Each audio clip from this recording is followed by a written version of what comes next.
Halo guys, assalamualaikum. Balik lagi di YouTube channel Lana Majnun. Di video kali ini aku bakal share salah satu resep nastar klasik yang sangat mudah banget diaplikasikan di rumah. Nah, resep ini bisa kalian jadikan sebagai ide jualan atau bisa buat suguhan di rumah waktu lebaran. Nah, kalau kalian penasaran dengan tutorialnya dan bagaimana cara buatnya, tonton terus video ini sampai selesai dan pastikan kalian sudah subscribe.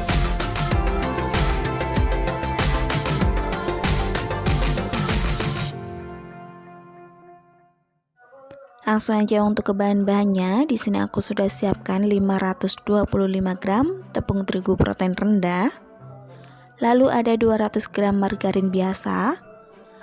Ada 175 gram butter. Di sini aku menggunakan Boss. Ada 30 gram gula halus. Ada 30 gram maizena. Ada 40 gram susu bubuk.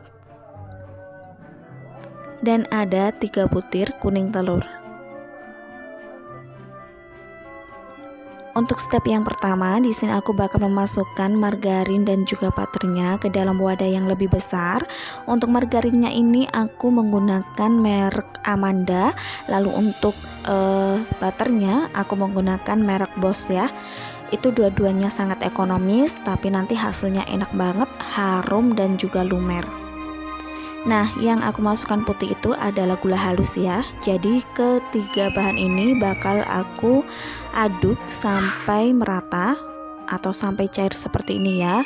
Nggak perlu terlalu lama, cukup 1-2 menit aja. Selanjutnya masukkan 3 butir kuning telur, lalu aduk kembali menggunakan whisker sampai tercampur rata. Setelah ketiga bahannya sudah tercampur rata seperti ini, langsung aja kita hentikan pengadukannya. Lalu masukkan bahan-bahan bubuk seperti tepung maizena dan juga susu bubuknya.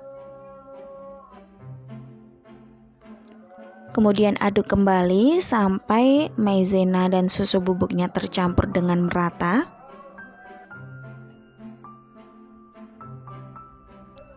Setelah tercampur dengan merata seperti ini, masukkan dengan tepung terigu secara bergantian dan bertahap. Ini diaduk perlahan aja biar tidak belepotan ya. Masukkan semua tepungnya. Ini sudah selesai ya, tinggal kita aduk sampai semua bahannya menyatu. Untuk tepung terigunya di sini aku menggunakan yang protein rendah. Aku biasanya pakai merek Lencana Merah ya. Tapi kalau di tempat kalian gak ada, kalian bisa ganti dengan merek Kunci Biru. Nah, udah selesai seperti ini bentuknya. Kalau sudah, bisa langsung kita timbang-timbang dengan berat per adonannya sekitar 7 gram. Nah, udah ya, selesai ditimbang seperti ini. Nah, kalau sudah selesai, kita bisa sisihkan terlebih dahulu, lalu kita siapkan untuk selai nanasnya. Selai nanasnya ini sudah aku bulet-buletin, jadi satu buletan itu sekitar beratnya 3 gram ya. Nah, pertama-tama bakal kita pipihkan terlebih dahulu, lalu masukkan untuk selai nanasnya, kemudian kita bulatkan seperti ini. Pastikan permukaannya halus ya, biar nanti ketika di oven dia tidak retak. Nah, udah, ini permukaannya udah halus, bisa kita tata di atas loyang yang sudah dialasin dengan margarin atau bisa kalian pakai kertas baking. Nah, ini aku pakai margarinnya tipis-tipis banget ya. Oke, kita ulangi sekali lagi. Ambil satu adonan, lalu pipihkan. Kemudian masukkan dengan selai nanasnya. Lalu kita tutup sampai benar-benar tercover semua. Lalu dibulet-buletin seperti ini ya. Pastikan permukaannya tidak ada yang retak. Nah, udah selesai, tata di atas loyang.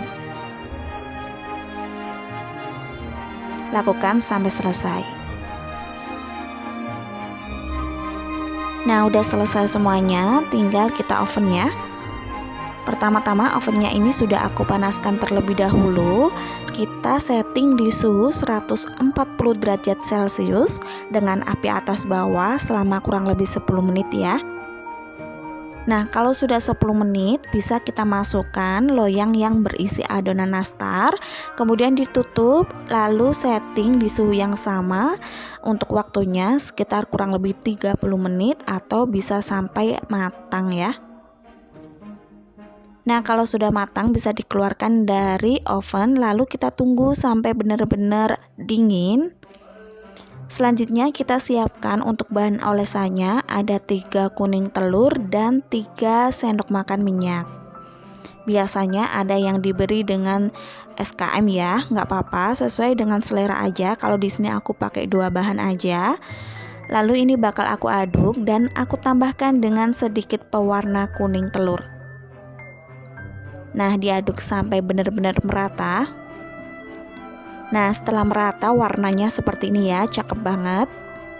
Setelah itu bisa langsung kita oleskan di atas permukaan nastarnya.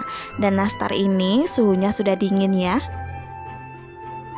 Untuk pengolesannya kalian bisa mengulangi sampai 2 atau 3 kali, tapi di sini aku cukup menggunakan 2 kali olesan aja.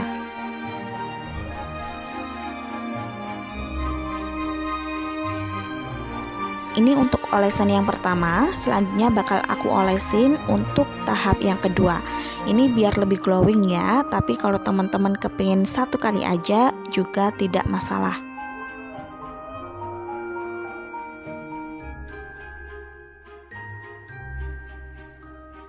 Nah, jika sudah selesai diolesin, tinggal kita oven untuk yang terakhir kalinya.